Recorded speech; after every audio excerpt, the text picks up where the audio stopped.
Salut! Alors, pour vous parler de la notion politique du territoire et de l'environnement, j'aimerais aujourd'hui vous parler de ce 21 mars qui est la journée internationale des forêts. La journée internationale des forêts, de la forêt qui a en effet un effet bénéfique sur notre santé et notre psychisme. J'en ai déjà parlé dans diverses de mes vidéos, entre autres les vidéos qui concernent la biodynamie et l'éco-psychologie. Je vous invite d'ailleurs de visionner ces vidéos et de les liker, de les commenter. Or, effectivement, la forêt, notamment les forêts résineuses, ont un impact bénéfique à notre psychisme, notamment dû à une ionisation négative de l'atmosphère au-dessus et autour d'eux qui libère en fait diverses huiles essentielles, des parfums, des terpènes en fait qui se propagent de cette manière et qui influencent ainsi notre bien-être, à la fois notre bien-être corporel, physique et psychique. Huiles essentielles, terpènes, parfums, odeurs, ces substances biochimiques et bioélectriques sont alors dégagées par les résineux, se propagent ainsi dans l'espace, dans leur environnement dont nous faisons partie et que nous respirons. Et c'est de cette manière-là donc qu'il y a cet effet bénéfique à notre santé, à notre psychisme qui s'impose à nous finalement.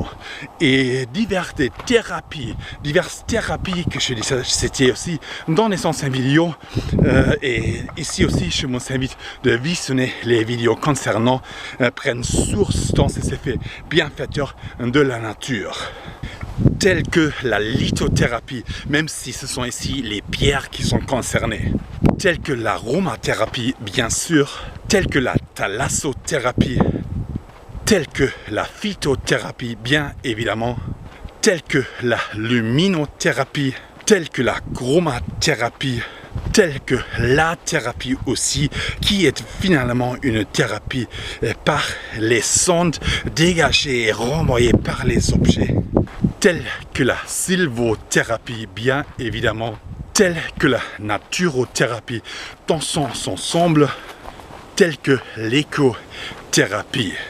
On peut également évoquer ce fameux vitamine green dont j'ai déjà parlé aussi dans une vidéo ancienne que je vous invite de visionner aussi, cette vitamine green ou cette biophilie. Or moi, EcoChoker, bien évidemment je suis biophile, c'est bien pour cette raison que je vais continuer mon EcoChoking encore aujourd'hui, notamment aujourd'hui pendant cette journée internationale des forêts. C'est parti.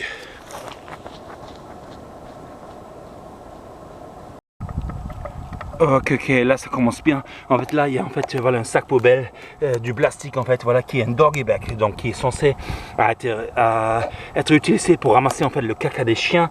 Pourtant ça n'a aucun sens ici dans la nature. Le caca des chiens se fera mieux décomposer en fait dans la nature, ça donnerait du humus à la forêt.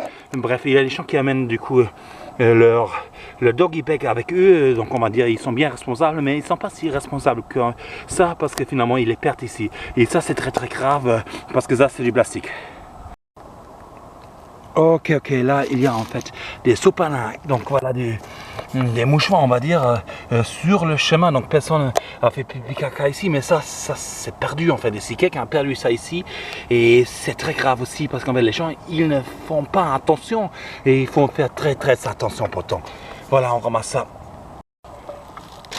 Ok, là il y a un méga bâche en fait en plastique, et vous savez très bien, j'ai déjà parlé de ça en fait, le plastique contribue en fait à l'assèchement des terres, des sols, et contribue donc en fait voilà à l'extermination, à la mort en fait de la nature. Du coup voilà, responsable de l'assèchement des terres ici, donc cette bâche en plastique très dangereuse, il faut donc la ramasser en fait, notamment une journée comme aujourd'hui, cette journée internationale des forêts. Voilà du plastique. Ok, là il y a quelque chose, ça a l'air d'être du plastique, j'arrive pas à bien identifier qu'est-ce que c'est. Voilà, on va ramasser ça, si ça se trouve c'est en fait un squelette, je crois que c'est un squelette en fait, il y a marqué mort là. Enfin, j'en sais rien, peut-être c'est du plastique. Bon, c'est bizarre, on ramasse et c'est tout. Ok, c'est bien la journée internationale des forêts et vous voyez ici, et il y a un champ de pins, donc des pins qui ont tous une couleur verte foncée on va dire. Par contre il y a ce pin là en face de moi qui a une couleur très jaune en fait, c'est beaucoup plus clair que les autres. Et en fait cet arbre là est probablement malade à cause d'une raison que j'ignore. Mais je voulais vous montrer cet arbre là parce que parfois il y a donc voilà des arbres comme ça parmi ce groupe d'arbres qui normalement les protègent, qui rendent pourtant malades et c'est bien dommage. C'est bien triste, voilà, un arbre probablement malade. Ok, la période de chasse commence et qu'est-ce que je trouve? Je trouve ça. Et ça, à mon avis, ça c'est les cartouches en fait, les cartouches de chasse, des fusils de chasse qui se retrouvent ici, voilà. Donc des personnes qui ont tiré sur les animaux ici, alors qu'il n'y en a même pas beaucoup ici qui habitent encore ici, en plus avec la déforestation. Et il y a beaucoup de la zone d'habitation qui a disparu. Il n'y en a pas tellement d'animaux ici, ils chassent ici et en plus en fait ça reste dans la forêt en fait. Et après tout c'est du plastique en fait, c'est du plastique qui reste dans la forêt. Et ça n'a pas sa place ici. Ok, là il y a une ficelle plastifiée en fait couleur verte qu'on retrouve normalement toujours près de la plage parce qu'à mon avis ça vient de la pêche, mais là on est en pleine forêt nulle part, donc vraiment je ne sais pas comment ça arrive ici. Quoi qu'il en soit, voilà donc une ficelle plastifiée. Ok, là il y a un mouchoir sur le chemin, faut pas laisser ça là.